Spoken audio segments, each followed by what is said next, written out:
Apple company के founder Steve jobs का शुमार दुनिया के ब्रिलियंट लीडर्स में होता है। तो क्या ऐसा हो सकता है जो बातें जो सक्सेस के राज स्टीव जॉब्स ने अपनी ज़िंदगी के 50 सालों में धक्के खाकर सीखे हैं वो आप सिर्फ चंद मिनट में सीख पाओ? तो इसका जवाब है जी हाँ, ऐसा बिल्कुल हो सकता है। टेक्नोलॉजी की दुनिया में तूफान बर्पा कर देने वाला इंसान स्टीव जॉब्स ने 2005 में स्टैनफोर्ड यूनिवर्सिटी में एक स्पीच दी थी जिसमें उन्होंने अपनी पूरी ज़िंदगी को सिर्फ 3 कहानियों के ज़रिए समझाया था। और दुनिया के बड़े से बड़े बिजनेसमैन, एंटरप्रेन्योर और मोटिवेशनल स्पीकर तक एक बार ज़िंदगी में एक बार इस स्पीच को सुनने का मशवरा ज़रूर देते हैं, क्योंकि इस स्पीच ने लाखों लोगों की ज़िंदगी को बदल कर रख दिया है। ज़्यादातर लोगों ने ये स्पीच इसलिए नहीं सुनी होगी क्योंकि ये इंग्लिश में है, लेकिन आज इस स्पीच को आसान करके मैं उर्दू में बताने वाला हूँ, इसलिए बिल्कुल पुरसुकून होकर एक जगह पर बैठ जाएं और फुल फोकस के साथ ये स्पीच सुनें। तो चलिए शुरू करते हैं। शुक्रिया, मेरे लिए ये बहुत खुशकिस्मती का मौका है कि मैं आज दुनिया की बेहतरीन यूनिवर्सिटी स्टैनफोर्ड की एक तकरीब में आपके सामने हूँ।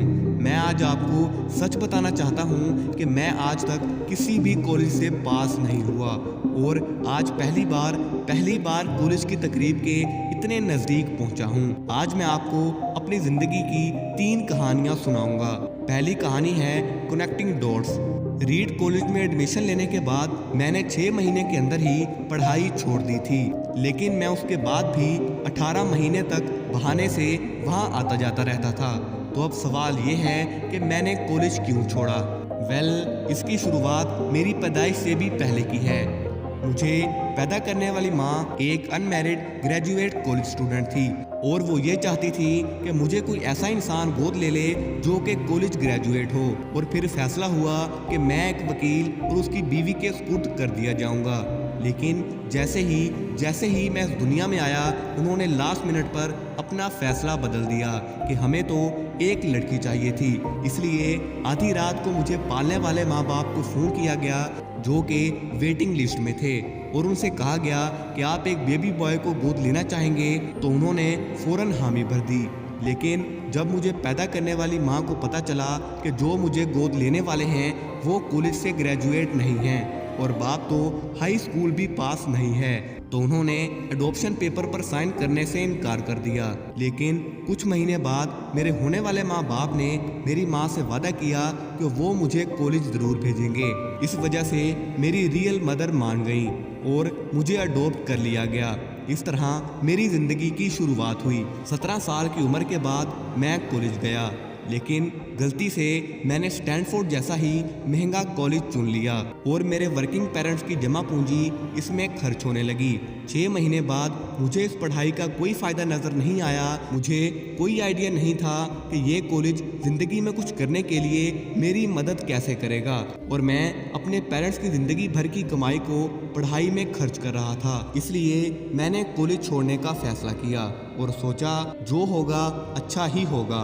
उस वक्त मुझे ये चीज़ बहुत ही डरावनी लगी थी, लेकिन आज जब मैं गुजरे वक्त को देखता हूँ तो मुझे लगता है कि ये मेरी ज़िंदगी का सबसे बेस्ट डिसीजन था।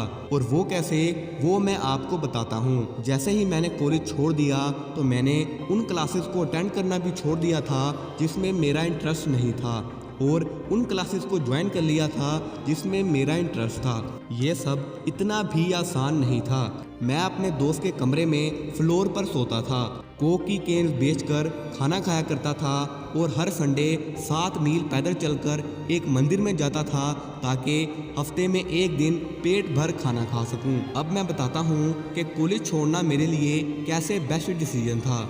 उस वक्त रीड कॉलेज मुल्क की सबसे अच्छी जगह थी जहां कैलीग्राफी सिखाई जाती थी। पूरे कॉलेज में हर एक पोस्टर और लेबल पर हाथ से कैलीग्राफ किया जाता था। क्योंकि मैं कॉलेज छोड़ चुका था, रेगुलर क्लासेस नहीं करना चाहता था, तो मैंने कैलीग्राफी सीखने के लिए उसकी क्लास ज्वाइन कर ली और फैसला लिया कि मैं इसे अच्छे से सीखूंगा। तो मैंने सेरिफ, सैन सेरिफ टाइपफेसेस के बारे में सीखा अलग अलग वर्ड्स के दरमियान स्पेस वेरी करना सीखा और एक अच्छी कैलीग्राफी को क्या चीज़ अच्छी बनाती है ये भी मैंने सीखा। ये तजर्बा मेरे लिए बहुत ही अच्छा था। ये सब इतना आर्टिस्टिक था कि इसे साइंस की मदद से भी कैप्चर नहीं किया जा सकता था। मुझे ये बिल्कुल नहीं पता था कि ये चीज़ें मुझे आगे कहाँ काम आएंगी, लेकिन 10 साल बाद जब हम अपना पहला कंप्यूटर मैकिनटोश बना रहे थे तब मैंने इसे मैक में डिज़ाइन कर दिया और मैक बड़ी खूबसूरती से टाइपोग्राफी का दुनिया का सबसे पहला कंप्यूटर बन गया। अगर मैंने कॉलेज में कैलीग्राफी ना सीखी होती तो मैक अपनी खूबसूरत फ़ॉन्ट और बनावट के साथ वजूद में ना आता। क्योंकि विंडो ने मैक की कॉपी की है तो दुनिया के किसी भी कंप्यूटर में ये सब ना होता। कॉलेज के ज़माने में मुस्तकबिल को देखकर डॉट्स को समझना नामुमकिन था, मगर 10 साल बाद मैं गुजरे वक्त को देखता हूँ तो मुझे सब कुछ क्लियर दिखाई देता है। आप सिर्फ पीछे देखकर ही डॉट्स को कनेक्ट कर सकते हैं, इसलिए आपको यकीन करना होगा जो भी हो रहा है वो किसी न किसी तरीके से आपके फ्यूचर के साथ कनेक्ट हो जाएगा। इसलिए आपको किसी न किसी पर तो यकीन करना ही होगा, अपनी सलाहियत पर, अपनी ज़िंदगी पर, अपनी किस्मत पर, अपने काम पर, क्योंकि यही चीज़ें आपको दिल की आवाज़ सुनने की हिम्मत देती हैं। और उस वक्त भी जब आप बिल्कुल अलग रास्ते पर हों, यही बात आपको दूसरे लोगों से अलग बनाएगी। मेरी पहली कहानी से सीख यही है कि जो भी कर रहे हो उसे खुद पर यकीन रखकर करते जाओ, वो आगे चलकर आपके काम ज़रूर आएगा। मेरी दूसरी कहानी है लॉस एंड लव के बारे में। मैं बहुत ही खुशकिस्मत था कि जिससे मैं प्यार करता था वो मुझे जल्द ही मिल गई और वो और मैंने अपने फादर के गैराज से एप्पल की शुरुआत की। जब मैं 20 साल का था हमने बहुत मेहनत की और 10 साल में एप्पल 2 लोगों की कंपनी से बढ़कर $2 बिलियन और 4000 लोगों की कंपनी हो गई। हमने अभी 1 साल पहले मैकिनटोश रिलीज़ किया था और मैं 30 साल का हो गया था और कंपनी ने मुझे निकाल दिया।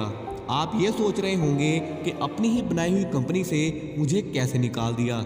जैसे जैसे एप्पल ग्रो करने लगी तो हमने एक अक्लमंद आदमी को हायर किया। मैंने सोचा था कि ये मेरे साथ चलकर कंपनी को आगे बढ़ाएगा। पहले 1 साल तो सब कुछ ठीक चलता रहा, लेकिन उसके बाद कंपनी के फ्यूचर को लेकर हम में एक तलाफ होने लगा और बात बोर्ड ऑफ डायरेक्टर तक पहुंच गई और उन लोगों ने उसका साथ दिया। इस तरह 30 साल की उम्र में मुझे अपनी ही बनाई हुई कंपनी से निकाल दिया गया, जो कि मेरी पूरी जवानी का फोकस था। वो अब बिल्कुल ख़त्म हो चुका था और ये पूरी तरह से मुझे बर्बाद करने वाला था। कुछ महीनों तक तो मुझे समझ नहीं आया कि मैं क्या करूं।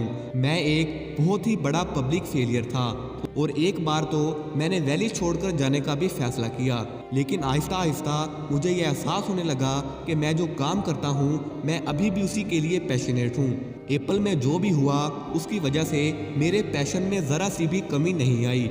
उन्होंने मुझे रिजेक्ट कर दिया, लेकिन फिर भी मैं अपने काम से प्यार करता हूँ और इसीलिए मैंने फिर से एक नई शुरुआत करने की सोची। उस वक्त मैं ये नहीं देख पाया था, लेकिन आज मुझे एहसास होता है कि एप्पल से निकाले जाने से अच्छा कुछ और हो ही नहीं सकता। कामयाब होने का बोझ फिर से बिगिनर होने के हल्केपन में बदल चुका था। मैं खुद को बहुत ही हल्का महसूस कर रहा था और इसी आज़ादी की वजह से मैं अपनी ज़िंदगी के सबसे क्रिएटिव पीरियड में चला गया। अगले 5 सालों में पिक्सार और नेक्स्ट कंपनी की शुरुआत की। इस दौरान मुझे एक लड़की से प्यार हो गया जो कि आगे चलकर मेरी वाइफ बनी। पिक्सार ने दुनिया की पहली animated computer movie toy story बनाई और आज के वक्त में ये दुनिया का सबसे कामयाब एनिमेशन स्टूडियो है। कुदरत का करना कुछ ऐसा हुआ कि नेक्स्ट कंपनी को एप्पल ने खरीद लिया और मैं फिर से एप्पल में वापस चला गया।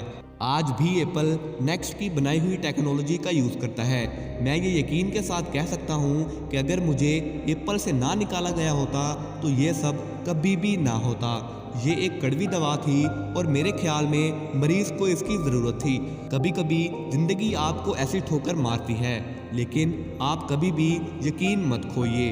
और मैं ये यकीन के साथ कह सकता हूँ कि मैं इसलिए आगे बढ़ता गया क्योंकि मैं अपने काम से प्यार करता था। जितना अपने प्यार को जानना ज़रूरी है, उतना ही ज़रूरी ये है कि आप उसे ढूंढो जिसे आप सच में इंजॉय करते हो, क्योंकि काम आपकी ज़िंदगी का बहुत बड़ा हिस्सा होता है। खुश और मुतमिन रहने का एक ही तरीका है, वो काम करो जिसे तुम सच में अजीम समझते हो। और बड़ा काम करने का एक ही तरीका है कि आप वो करें जो आप करना पसंद करते हैं। अगर आपको वो काम अभी तक नहीं मिला है तो रुकिए मत, उसे ढूंढते रहिए। जैसा कि दिल से जुड़ी हर चीज़ में होता है, और वो जब आपको मिलेगा आपको खुद ही पता चल जाएगा। और जैसा कि किसी अच्छे ताल्लुक़ में होता है, वो वक्त के साथ साथ और भी गहरा होता चला जाता है। इसलिए रुकिए मत, उसे खोजते रहिए। मेरी तीसरी कहानी मौत के बारे में है। जब मैं 17 साल का था तो मैंने एक कोट पढ़ा था कि अगर आप हर दिन ऐसे जिएंगे कि ये आपकी ज़िंदगी का आखिरी दिन है तो आप किसी ना किसी दिन सही साबित हो जाएंगे। और इसने मेरे दिमाग पर बहुत ही गहरी छाप छोड़ दी। और तब से पिछले 33 सालों से मैं हर सुबह शीशे में देखता हूँ और खुद से एक सवाल करता हूँ कि आज अगर मेरी ज़िंदगी का आखिरी दिन होता तो क्या मैं वो काम करता जो कि मैं करने वाला हूँ। अगर इसका आंसर ना होता तो मैं समझ जाता कि ज़िंदगी में कुछ बदलने की ज़रूरत है। एक बात याद रखना, एक दिन मरना है। किसी भी चीज़ के खोने के डर को दूर करने का ये सबसे अच्छा तरीका है। ऐसी कोई भी वजह नहीं है कि आप अपने दिल की आवाज़ ना सुने। करीब 1 साल पहले ही मुझे पता चला कि मुझे कैंसर है। सुबह 7:30 बजे मेरा स्कैन हुआ और उसमें साफ साफ देखा जा सकता था कि मेरे पैनक्रियाज में ट्यूमर है। और सच बताऊं तो मुझे ये भी नहीं पता था कि पैनक्रियाज होता क्या है। डॉक्टर ने मुझे पूरे यकीन के साथ बताया कि मुझे ऐसा कैंसर है जिसका कोई इलाज नहीं है और अब मेरे पास 3 से 6 महीने ही बचे हैं। डॉक्टर ने मुझे कहा कि मैं घर जाऊं और मरने की तैयारी करूं।